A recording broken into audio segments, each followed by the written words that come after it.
नमस्कार, आप देख रहे हैं जन टीवी और मैं आपके साथ आकांक्षा पारिक। जन टीवी के सभी दर्शकों को धनतेरस की हार्दिक शुभकामनाएं और इसी के साथ रुक करते हैं हेडलाइंस का। देहरादून में ओपन रन फॉर यूनिटी का आयोजन। कार्यक्रम में मुख्यमंत्री पुष्कर सिंह धामी हुए शामिल। सरदार वल्लभ भाई पटेल को किया नमन।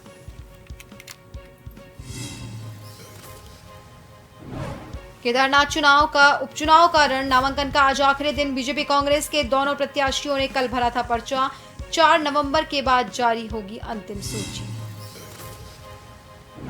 छात्र संघ चुनाव नहीं होने पर अनशन जारी। अल्मोड़ा में आत्मदाह की कोशिश। एक छात्र झुलसा। भारी पुलिस बल तैनात।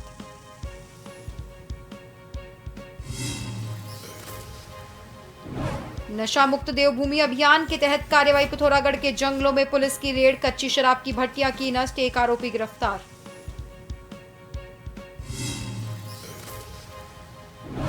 और आयुर्वेद के जनक धन्वंतरी की जयंती आज। धनतेरस पर खरीदारी के कई शुभ मुहूर्त। सोना चांदी और बर्तन खरीदने का विशेष महत्व।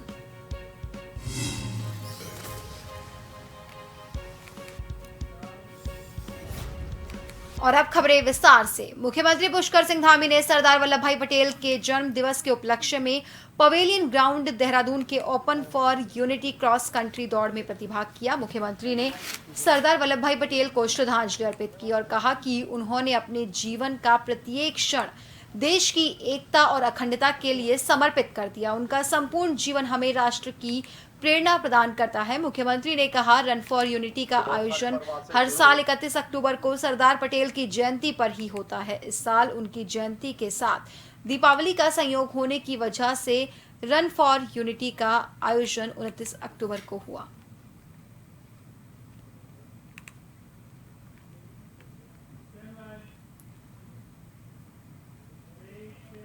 देहरादून में राजभवन में विभिन्न राज्यों और केंद्र शासित प्रदेशों का स्थापना दिवस मनाया गया। इस दौरान इन राज्यों के उत्तराखंड में निवास कर रहे लोगों ने विविध सांस्कृतिक कार्यक्रमों की मनमोहक प्रस्तुतियां दी।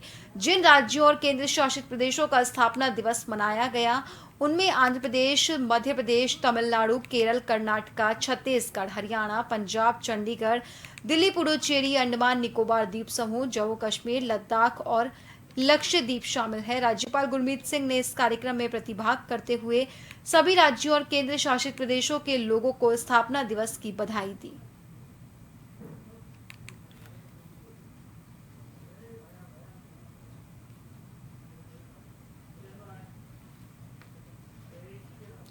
केदारनाथ विधानसभा उपचुनाव के नामांकन के बाद अब बीजेपी ने चुनाव प्रचार में ताकत झोंक दी है। भाजपा प्रत्याशी आशा नौटियाल के नामांकन में मुख्यमंत्री पुष्कर सिंह धामी भी मौजूद रहे।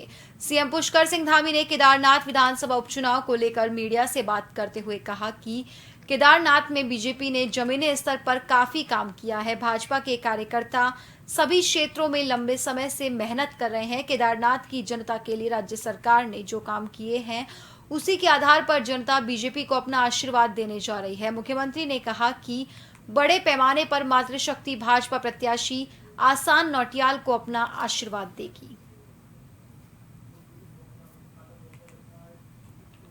मातृशक्ति का उत्तराखंड राज्य के निर्माण से लेकर उसको चलाने में बहुत बड़ा योगदान है।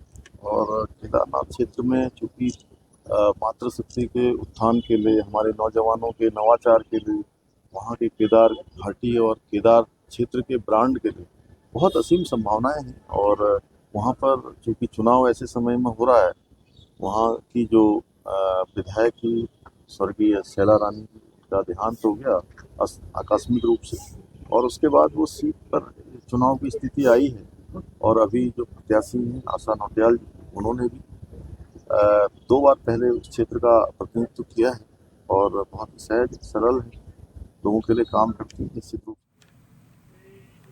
त्योहारी सीजन को देखते हुए मुख्यमंत्री पुष्कर सिंह धामी ने जहां हाई लेवल मीटिंग अधिकारियों के साथ कुछ दिन पहले की थी, तो वहीं मुख्यमंत्री पुष्कर सिंह धामी का कहना है अधिकारियों को उन्होंने ट्रैफिक व्यवस्था त्योहार को देखते हुए बेहतर बनाने, सुरक्षित यात्रा आम लोगों की हो, साथ ही मिलावटी चीज बाजार में ना पहुंचे, थूक जैसी घटनाएं ना हो, त्योहार के समय में ना हो। जिस तरीके के वीडियोस हाल के दिनों में सामने आए हैं उसको लेकर विशेष अभियान चलाने के निर्देश दिए गए हैं। तो वहीं शासन प्रशासन को दुरुस्त व्यवस्था बनाने के भी निर्देशित किए गए हैं।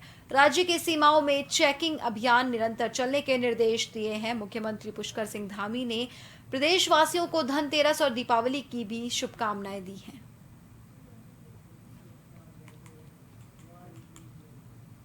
त्योहार सीजन पर हमने इसके लिए एक बड़ी बैठक राज्य की करी है, जिसमें सभी जिलों को, सभी प्रशासनिक अमलों को, अधिकारियों को, सबको निर्देश दिए हैं कि ट्रैफिक व्यवस्था अच्छी होनी चाहिए और लोगों को आवागमन में आसानी होनी चाहिए, सुरक्षित उनकी यात्रा हो, किसी प्रकार की परेशानी ना हो। साथ में जो बाजार में बहुत प्रकार के आज मिलावटी चीज़ें आ रही हैं, लोग खाने को दूषित कर रहे हैं, थूक कर, और इस प्रकार के वीडियो वायरल होते हैं, तो ये हमारे राज्य के लिए बिल्कुल भी उचित नहीं। इसलिए हमने कहा है कि शासन प्रशासन पूरी तरह से दुरुस्त रहेगा, पूरी तरह से जो है मुस्तैद रहेगा, और हमारे जो उत्तर प्रदेश की सीमाएं, अंतर्राष्ट्रीय सीमाएं, उन सीमाओं पर भी, और पटाखे इत्यादि जहाँ छोड़े जाते हैं, उन स्थानों पर भी ठीक प्रकार से सुरक्षित व्यवस्था हो, जिससे दिवाली पर प्रदूषण का खतरा बढ़ जाता है, जिसको देखते हुए प्रदूषण नियंत्रण बोर्ड ने वायु प्रदूषण की निगरानी शुरू कर दी है। प्रदूषण विभाग ने हल्द्वानी और नैनीताल में सभी मशीनों के माध्यम से वायु प्रदूषण की निगरानी करनी शुरू कर दी, जिससे दिवाली से अगले एक सप्ताह तक वायु प्रदूषण की निगरानी की जाएगी। प्रदूषण नियंत्रण बोर्ड हल्द्वानी के क्षेत्रीय अधिकारी अनुराग नेगी ने बताया कि केंद्रीय प्रदूषण नियंत्रण बोर्ड द्वारा वायु प्रदूषण की निगरानी और उसके सैंपलिंग करने के निर्देश प्राप्त हुए हैं, जिसको देखते हुए हल्द्वानी और नैनीताल शहर में एक एक मशीन लगाई गई है, जो दिवाली से एक सप्ताह पहले और दिवाली के एक सप्ताह बाद तक की वायु प्रदूषण की गुणवत्ता की जांच करेगी, जिसकी रिपोर्ट केंद्रीय प्रदूषण नियंत्रण बोर्ड के पास भेजी जाएगी। दीपावली से एक हफ्ता पहले और एक हफ्ता बाद तक की हमें मॉनिटरिंग करना है, जिसके मद्देनज़र हमने जो है हल्द्वानी जल संस्थान में और नैनीताल में नगर पालिका में प्रांगण में हमने 2 मशीनें स्थापित करी गई हैं, PM10 की और PM2.5 की, जिसका डेटा भी हमारे यहाँ 24 तारीख से आना शुरू हो गया है। तो 24 तारीख में हल्द्वानी का जो AQI था वो 94 दर्ज किया गया है, 25 तारीख में 94 ही रहा और 26 तारीख में 98 दर्ज किया गया है। और नैनीताल में ये जो AQI है थोड़ा कम है वहाँ पे क्योंकि प्रदूषण की समस्या कम है, तो वहाँ पे जो 24 तारीख का AQI वो 61 दर्ज किया गया है, 25 तारीख को 63 और 26 तारीख को 68 दर्ज किया गया। तो ये दिखाता है कि धीरे-धीरे करके जो है प्रदूषण थोड़ा-सा बढ़ रहा है। लौह पुरुष सरदार वल्लभ भाई पटेल के जन्म दिवस के उपलक्ष्य में जिला मुख्यालय उत्तरकाशी में run for unity cross country दौड़ का आयोजन किया गया। साथ ही राष्ट्रीय एकता दिवस की शपथ लेकर राष्ट्र के निर्माण में सरदार पटेल के योगदान को याद किया। राष्ट्र की सुरक्षा, एकता और अखंडता कायम रखने की प्रतिबद्धता व्यक्त की गई। सरदार वल्लभ भाई पटेल के जन्म दिवस के उपलक्ष्य में कलेक्ट्रेट परिसर में आयोजित कार्यक्रम में जिला अधिकारी डॉक्टर मेहरबान सिंह बिष्ट ने उपस्थित लोगों को राष्ट्रीय एकता दिवस की शपथ दिलाई। इस मौके पर जिला अधिकारी डॉक्टर मेहरबान सिंह बिष्ट ने run for unity cross country दौड़ को हरी झंडी दिखाकर रवाना किया।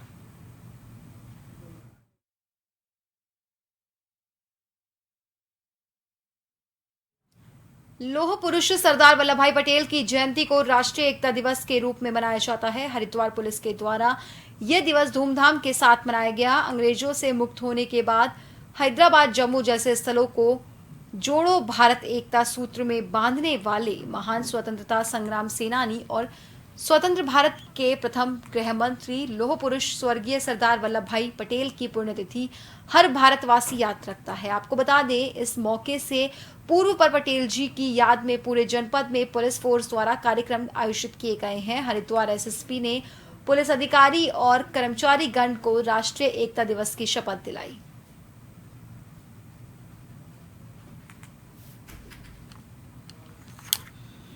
रन फॉर यूनिटी के तौर पे आज समस्त पुलिसकर्मियों द्वारा पुलिस लाइन में एकत्रित होकर एक पुलिस लाइन से लेकर करीब 1 किलोमीटर का हम लोगों ने रन किया। उसके बाद हमारी राष्ट्रीय एकता की शपथ हमारे द्वारा ली गई थी। हालांकि यह कार्यक्रम 31 अक्टूबर को होता है, पर उस दिन दीपावली का त्यौहार होने के कारण इसको किया गया था और उसमें हमारे समस्त अधिकारियों, समस्त कर्मचारियों द्वारा प्रतिभाग किया गया और राष्ट्रीय एकता को बढ़ाने के लिए और राष्ट्रीय सुरक्षा को बढ़ाने के लिए शपथ हमारे द्वारा ली गई है और हम सभी पुलिसकर्मी इस शपथ पर अनुसरण करेंगे और इसको उसका पालन करते हुए राष्ट्रीय एकता को मजबूत करने का हमारा जो प्रयास है उसको हम और आगे बढ़ाएंगे। उत्तरकाशी में मस्जिद के खिलाफ जहां सड़कों पर उमड़ी भीड़ ने उत्तरकाशी के शांत वातावरण का माहौल बिगाड़ने का काम किया था, वहीं मुख्यमंत्री पुष्कर सिंह धामी का कहना है कानून अपना काम कर रहा है और कानून के तहत माहौल शांत बनाने का काम किया जा रहा है। जहां तक मस्जिद की बात है तो उसमें भी कानून अपना काम करेगा।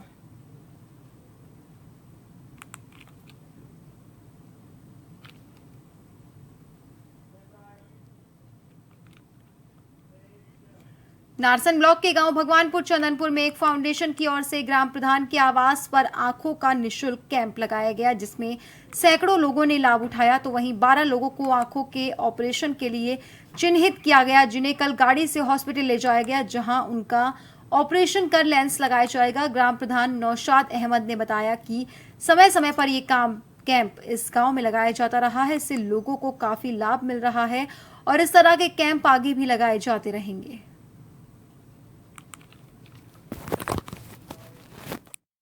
ये ग्राम भगवानपुर चंदनपुर विकासखंड नारसन के अंदर आता है। ये हंस फाउंडेशन की तरफ से जो आंखों का होता है उसके लिए आंखों का ऑपरेशन वगैरह या जो भी कुछ आंखों में प्रॉब्लम है उसकी तरफ से कैंप लगाया था। ये अक्सर कर लगभग 3-4 बार इन्होंने यहाँ पर लगा दिया, मतलब 2-3 महीने में एक बार ये लगा देते हैं। कितने लोगों को इससे तो काफ़ी लोगों को फायदा है। मुझे लगा रजिस्टर में लिख के सैकड़ों लोगों ने तो यहाँ पे आके वैसे जांच कराई अपनी, लेकिन ये है कि 15-20 के करीब ही 10-15-20 इस तरीके से हो जाते हैं इनके। ये बस में अपना गाड़ी से में ले जाते हैं अपनी, 2-3 दिन के बाद उनको ऑपरेशन करके छोड़ के चले जाते हैं अपने आप ही। चंपावत में दिवाली को लेकर चहल पहल बढ़ गई है, तो वहीं दिवाली को देखते हुए एसपी चंपावत अजय गणपति के नेतृत्व में चंपावत पुलिस अलर्ट मोड में एसपी चंपावत अजय गणपति में प्रेस वार्ता कर जानकारी दी। एसपी ने बताया उनकी पहली प्राथमिकता दिवाली पर्व को सकुशल संपन्न कराना है। दिवाली को देखते हुए नेपाल बॉर्डर पर विशेष सतर्कता बरती जा रही है, पुलिस की चेकिंग तेज कर दी गई है। धनतेरस के पर्व को देखते हुए चंपावत में ट्रैफिक भी डाइवर्ट किया गया है ताकि लोगों को खरीदारी करने में कोई दिक्कत ना आए। एसपी अजय ने बताया दिवाली पर्व होने पर जुए को देखते हुए भी पुलिस अलर्ट है।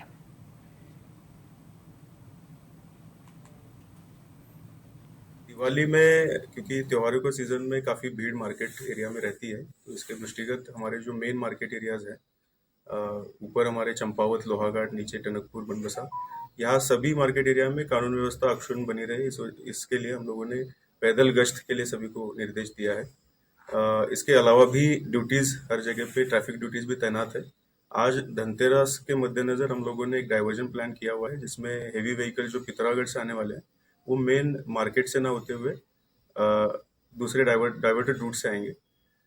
इसके अलावा जो पटाखा बाजार लगते हैं उसमें उसके रिलेटेड भी मीटिंग्स थाना लेवल पे की जा चुकी है। और फिलहाल के लिए रुकेंगे एक छोटे से ब्रेक के लिए।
ब्रेक के बाद एक बार फिर से आप सभी का स्वागत है। बढ़ते हैं अगली खबर की ओर। देशभर में दीपावली का 6 दिवसीय उत्सव आज से धनतेरस के पर्व के साथ शुरू हो गया है। धनतेरस के मौके पर सर्राफा और बर्तन की दुकानों में खरीदारी के लिए बड़ी संख्या में लोग उमड़ रहे हैं। बाजारों में सजावट, दिए, बर्तन, आभूषण और इलेक्ट्रॉनिक वस्तुओं की बिक्री पर जोर है, जिससे पूरे बाजारों में रौनक छाई हुई है। त्योहारी सीजन को देखते हुए हरिद्वार पुलिस ने सुरक्षा के पुख्ता इंतजाम किए हैं। भीड़भाड़ वाले बाजारों में अतिरिक्त पुलिस बल की तैनाती भी की गई है ताकि किसी भी तरह की असुविधा से बचा जा सके और त्योहार का माहौल सुचारू रूप से बनाए रखा जा सके।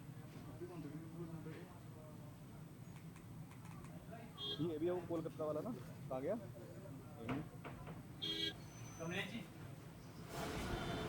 तो एक कैसा रहेगा मार्केट। और पिछली बार से ज़्यादा हल्का क्योंकि भैया अब क्या दिवाली जो आई है एंड में आई है।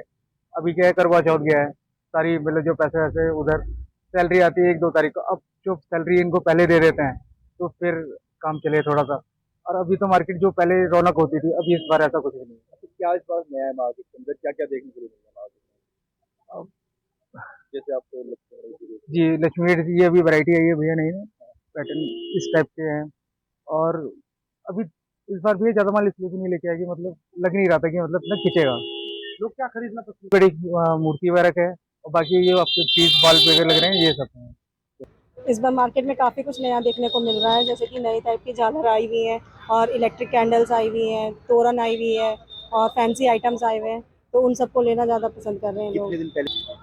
एक हफ्ते से लोग कस्टमर है मार्केट में, अच्छी खासी भीड़ चल रही है। आज धनतेरस का दिन है तो आज थोड़ा ज़्यादा रश रहेगा मार्केट में। दिवाली हाँ जी, लक्ष्मी गणेश की खरीदारी कर रहे हैं, लेकिन कुछ पर्टिकुलर मुहूर्त होता है तो उस टाइम पे ज़्यादा लेना पसंद करते हैं मूर्तियाँ कि हम इस टाइम पे लेंगे, शाम को लेंगे या कुछ ऐसा लेंगे तब लेंगे मूर्तियाँ। दीपावली को लेकर रामनगर में पुलिस प्रशासन द्वारा रूट प्लान जारी कर दिया गया है, जो 29 अक्टूबर से 1 नवंबर तक मुख्य बाजार में जारी रहेगा। पुलिस क्षेत्र अधिकारी भूपेंद्र सिंह भंडारी ने बताया कि दिवाली पर्व को लेकर रामनगर के मुख्य बाजार में लोगों की काफी भीड़ लगी रहती है। ऐसे में बाजारों में खरीदारी करने के लिए आने वाले लोगों की सुरक्षा करना पुलिस की प्राथमिकताएं हैं। उन्होंने कहा कि 29 अक्टूबर से 1 नवंबर तक सुबह 9 बजे से रात 10 बजे तक मुख्य बाजार और रानीखेत रोड पर वाहनों का प्रवेश वर्जित रहेगा। इसके साथ ही रामनगर से हल्द्वानी और पर्वतीय क्षेत्रों को जाने वाले सभी भवानीगंज क्षेत्र से कोसी बैराज होते हुए रवाना होंगे।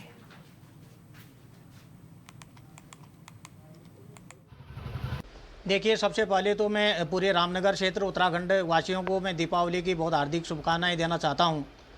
रामनगर क्षेत्र में हमने बाज़ार में आने वाले जो भी ग्राहक हैं उनके लिए हमने जो मेन रानीखेत रोड है उसको बिल्कुल एकदम बंद कर रखा है। जितने भी वाहन हमारे हल्द्वानी को जाने वाले हैं उनको हमने भवानीगंज से लेके बैराज तक के लिए वो वाली रोड खुली है, और जो रानीखेत के लिए जाएंगे बैराज होते हुए लखनपुर में आएंगे और लखनपुर होते हुए वो रानीखेत रोड पर जाएंगे। साथ ही बाज़ार क्षेत्र को सुरक्षित हमने रख रखा है। जितने भी बाज़ार में जाने वाले कट हैं वहाँ हमने बैरिकेडिंग लगा रखी है, पुलिस की वहाँ पर पिकेटें लगी हुई हैं। बाज़ार क्षेत्र में भी कोई घटना घटित न हो या जेब कतरे या चैन स्नेचिंग की इस प्रकार की घटना हो, जिसमें हमने महिला कांस्टेबलों को भी, महिला सब इंस्पेक्टर को भी और अपने कर्मचारियों को भी गश्त ड्यूटी में लगाई है। रामनगर नगरपालिका के सीमा विस्तार के बाद ग्राम चोरपानी क्षेत्र को नगरपालिका सीमा में शामिल करने के बाद पहली बार दीपोत्सव कार्यक्रम हुआ। कार्यक्रम का शुभारंभ रामनगर विधायक दीवान सिंह बिष्ट ने करते हुए क्षेत्र के सभी लोगों को दिवाली की बधाई दी। आयोजक मंडल का आभार जताते हुए भविष्य में इस कार्यक्रम को और भव्य रूप देने का भरोसा दिया। उन्होंने बताया, रामनगर में पहली बार उनके द्वारा इस कार्यक्रम को करने का प्रयास किया गया है, जिसको लेकर क्षेत्र के लोगों ने बढ़ चढ़कर भागीदारी करते हुए अपना सहयोग दिया। जहाँ तक भारतीय जनता पार्टी का कोई कार्यक्रम नहीं है, मदन जोशी जी हमारे मंडल अध्यक्ष हैं, इसलिए लोग कहते हैं भारतीय जनता पार्टी का कार्यक्रम है। ये कार्यक्रम पूरे रामनगर का है, इसमें नगर के लोग भी हैं, ग्रामीण के लोग। मैं भी मुख्य अतिथि के रूप में आज यहाँ पर हूँ। जो ये बात कि भारतीय जनता पार्टी करा रही है, ऐसा कुछ नहीं, ये सबका मिला जुला एक है। भारतीय जनता पार्टी का कहीं कोई बैनर कोई ऐसा लोग यहाँ पर नहीं है। और मैं धन्यवाद करना चाहता हूँ कि रामनगर में आज ये पहली बार ऐसा कार्यक्रम हुआ है और ऐसे कार्यक्रम होने भी चाहिए।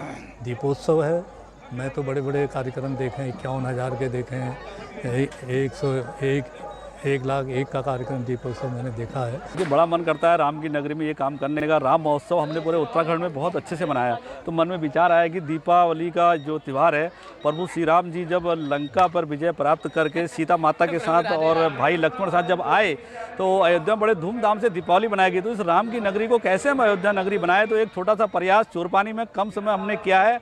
5100 दीपक जलाकर फिर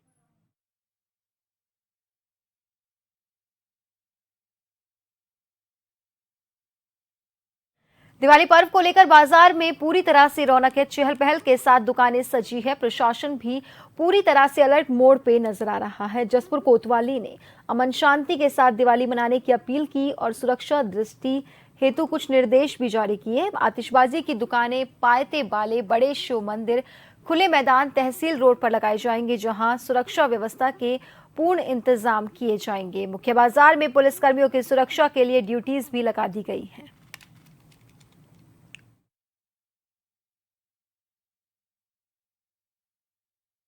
लगातार हर साल जो है बाजार में भीड़ बढ़ती जा रही है। तो इस संबंध में आज हमने व्यापार मंडल के लोग और अमन चैन के जितने भी सदस्य हैं उनको हमने बुलाया, उनसे पुरानी समस्या सुनी भी यहाँ क्या नई समस्या है। तो उन्होंने बताया कि एक तो लाइट, ये सब बता जहाँ जहाँ लाइट ख़राब है, पोल में लाइट नहीं है वो देख लेंगे, और जहाँ बाजार में तो ई रिक्शा की वजह से जहाँ यातायात बाधित होता है, जाम हो जाता है, तो ई रिक्शाओं को भी जो है इस त्यौहार तक अंदर आने के लिए अनुमति नहीं दी जाएगी।